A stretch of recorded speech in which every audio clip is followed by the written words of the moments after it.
Hey everyone, this is Derek Rose of the Conscious Resistance Network, and today we're going to talk about the latest escalation in the war, the global war on terror, and the push for war with Iran, and of course Syria, and basically the completion of the takeover of that whole entire region that has been going on since the attacks of 9/11. Before we do that, though, I want to remind you guys, as usual, to bookmark theconsciousresistance.com. Guys, this is my website I've been running since 2013. I try to keep it as updated as possible, so all the videos, all the content that you see are right here, including from the other content creators, not just myself, but everybody who's contributed over the years. And now that we're in 2020, I'm going to be writing articles again for The Mind Unleashed and for our own website, so you can stay looking forward to written content as well as video content. Again, if you want to follow us, do so via minds.com, steemit/dtube. You can join our Discord channel. There's lots of conversation that goes on in there, and I post articles I find that I don't usually make videos on. You can also sign up to get text updates. This way you don't have to worry about clicking that bell on YouTube or Facebook to notify you. You can just get it directly to your phone whenever I release a video. And of course, you can get videos at BitChute. And if you want to support a little further, do so via Patreon or Subscribestar. You can also get yourself a free ounce of Kratom or some CBD through our partners at My Brave Botanicals, and finally get our email newsletter. One other thing before we get to the important news that I want to mention to you guys, for those who've never noticed, right up here on the top right side, you see this says TCR Network. This is the Conscious Resistance Network, and you can come here, you can register, and you can log in. This is basically an internal social network that we've created, and it wasn't working for a while, but we recently revamped it and got it working. You can come here, sign up, get yourself, put your username, your name, email address. You have to fill out both of these fields right here, and go ahead and you can put yourself as an author, columnist, or whatever you want to sign up as, and just complete sign up. Make sure to check your spam folder. The email will come, and then from there you can activate it. And once you're activated, you can log in here, which will allow you to comment on the website. You can also create groups. You can private message each other within the network. So let's try to use this website as a way to communicate instead of Facebook and other platforms. All right, so getting right into things, guys, if you go to CNN.com, or I'm using Business Insider, of course, the big news of the day is that yesterday, Thursday, Donald Trump decided to launch what seems to be a unilateral attack, airstrikes on one of the important leaders, the generals, military generals of Iran. Now, this is coming on the heels of days, for those who haven't seen it, there's been days of struggles going on in Iraq where protesters have been outside of the U.S. Embassy and protesting. I mean, they're sick of it. I mean, the U.S., of course, is painting this and saying, oh, these protesters, they're being supported by or directed by Iranian-backed militias. And that could be true. I mean, we know that all governments kind of use subterfuge and proxies to launch the wars. This is a proxy war that's been going on, again, from the U.S. To Iran, as well as Russia behind Iran, and to a larger degree China, when it comes to Iran and Syria. So these conflicts have been waging for a while, but this most recent launching of attack, this kind of escalation, is coming as a result of the protest at the U.S. Embassy in Baghdad, which you can go look online and find all these pictures of people climbing the walls. And, you know, the U.S. military was saying, we need to go there and protect our assets, which, first of all, I mean, can we just pause for a moment and just say how insane it is that the U.S. government, the military, these terrorists, yes, they are terrorists, launched this illegal conflict after 9/11, go over there based on some bullshit lies that we all know are bullshit about weapons of mass destruction. They station troops there. Then we have an embassy there that, of course, the people don't want us there. I mean, we've been there for almost 20 years. I haven't been there, but let's say the U.S. military. The U.S. military, the government, the people behind them, and the blind soldiers who follow them have been there for 15, 17, going on years, at least in Afghanistan. So we've been there for quite some time. And now they're talking about a troop surge of 4,000 more troops going there to, calm the situation down. So that was all going on. And then, unannounced, Donald Trump launches an airstrike. And even if you just look at CNN live updates here, it says, McConnell asks senators to wait to review the facts before passing judgment on airstrike. Officials say New York City is country's top terror target. You see how they're already ramping up this idea that Iran might strike back, that Iran's going to try to commit some terror attack against the U.S. Iran is a big, beautiful, Persia, this big, beautiful nation that has a rich culture and history, but they are by no means, able to attack the U.S. I mean, it's just this idea that Iran and Syria are just some major threat to us is absolute bullshit. The U.S. is surrounding them. They have military bases surrounding them. They've got Israel to the west, and it's if anything, Iran are the ones who should be afraid. I mean, that's just the reality. Mitch McConnell says Soleimani, who is the man who was killed in the airstrike, Iranian General Qasem Soleimani, on Trump's order, he says his terrorist leadership has ended. They're calling him a terrorist mastermind. And right here you see Democratic senators say Trump must explain shocking killing. Airlines are suspending flights to Baghdad. You know, it goes on and on and on. But the point is, they're already pushing this idea right here. You see, Soleimani was planning specific attacks from multiple countries, according to source. Who's the source? We don't know. But they're claiming now that he was at the point of getting ready to, mastermind terror attacks, just like with Osama bin Laden. And it's just a bunch of bullshit. You know, we heard these reports last night. I'll show you guys. This was given to me late last night by my friend Aaron from the Mind Unleashed. Breaking: Iraq official TV announces Iran's Revolutionary Guard leader Qasem Soleimani is assassinated. So they were the first ones reporting the assassination via drone strikes, and then the U.S. openly started talking about it. We weren't sure in the beginning, like, is the U.S. going to claim they have nothing to do with this, or are they going to be open about it? Now the U.S. is open and say they ordered airstrikes. I have some pictures. Let me see if I can find these pictures real quick.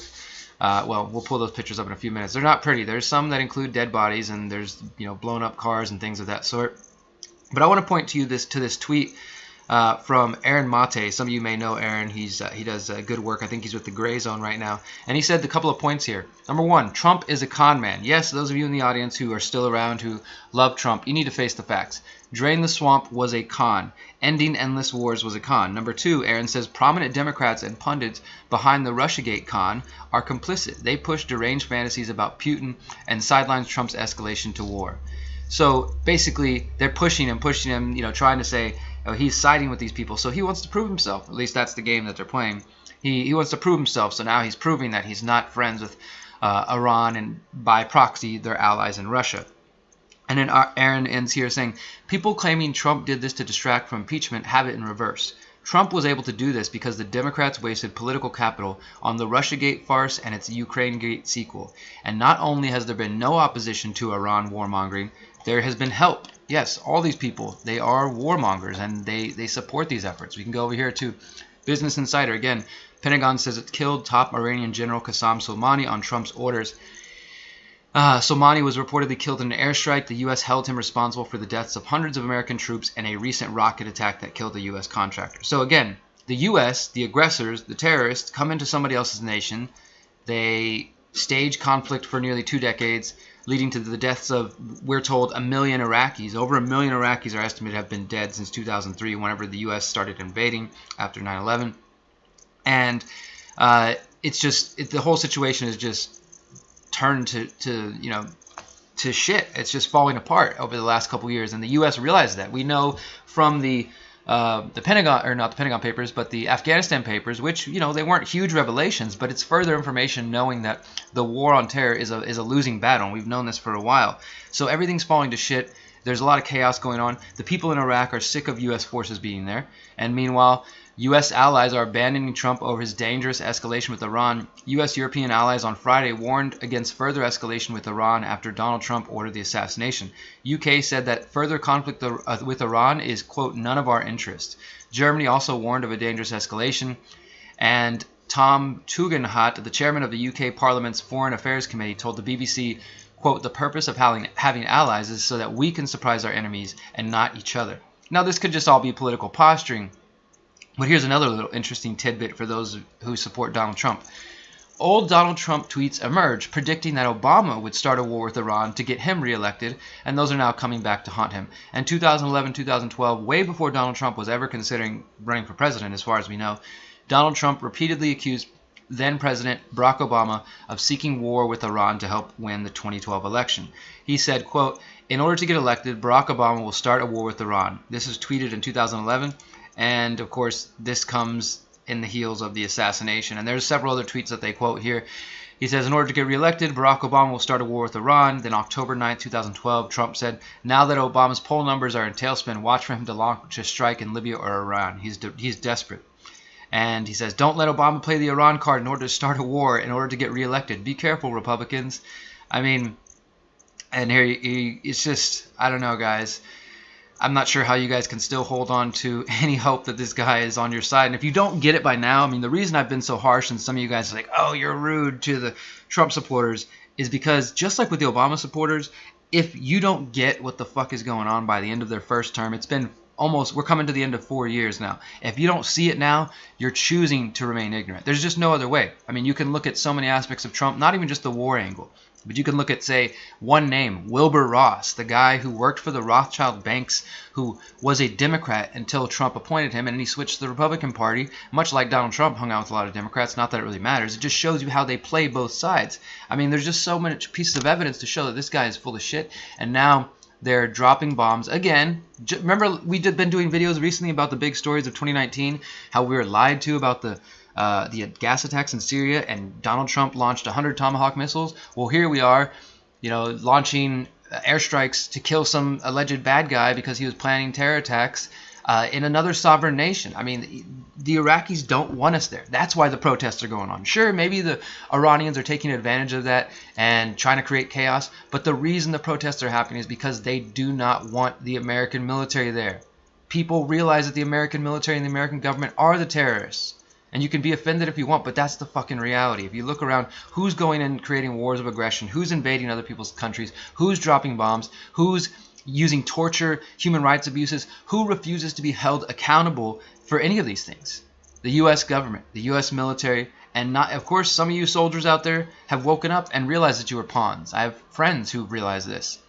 But many of these people are just being pawns in, a rich man's game. And like Zbigniew Brzezinski and Henry Kissinger and some of these other, quote-unquote globalists, the parasites have said, this is just a grand chessboard, and we're all just pawns on their chessboard. And so people need to wake up to this fact. And if you guys think that Donald Trump is your savior, you need to wake up. I have another video that I was going to do today, but I'm going to save it for tomorrow, and I think you guys will find it interesting. It's going to be called Donald Trump versus the Left, and I think it's an important analysis that you're going to need to hear and see, so I hope you'll come back tomorrow. In the meantime, though, I want to remind you guys that I am currently doing crowdfunding campaign for my next documentary. We have just 9 days left. My goal was $2,000. We're at 33%. We've raised $668. If we can push that to $1,000, that would be a huge help. Again, this is not going to fund my fancy lifestyle or anything like that. This is going to fund paying the editors of my documentary, which deals with 5G, the smart grid, the technocracy, and my book, which is how to opt out of the technocratic state. And both of those editors need to be paid for their time. The editor who's going to edit my book and the editor who's going to edit my documentary. So if you want to help me do that, since I am not funded by the BBC or Fox News or any other major outlet or anybody, the only support I have is from you, my supporters, my friends, my allies in this battle for truth and for waking people up. So please consider making a one-time contribution, or if you can, become a monthly contributor via Patreon. And sign up at our website. Join the Conscious Resistance Network. We're really going to focus this year, 2020, on building up our own internal network and giving people a place to comment and communicate. Perhaps we can get a forum going in here where we can actually have some discussion and dialogue, and we can get away from some of those other platforms. And of course, I won't be stealing your data or tracking you or anything like that. So that's where we're going to leave it, guys. Until next time, you know the drill. Remember, you are powerful, you are beautiful, and you are free. Peace.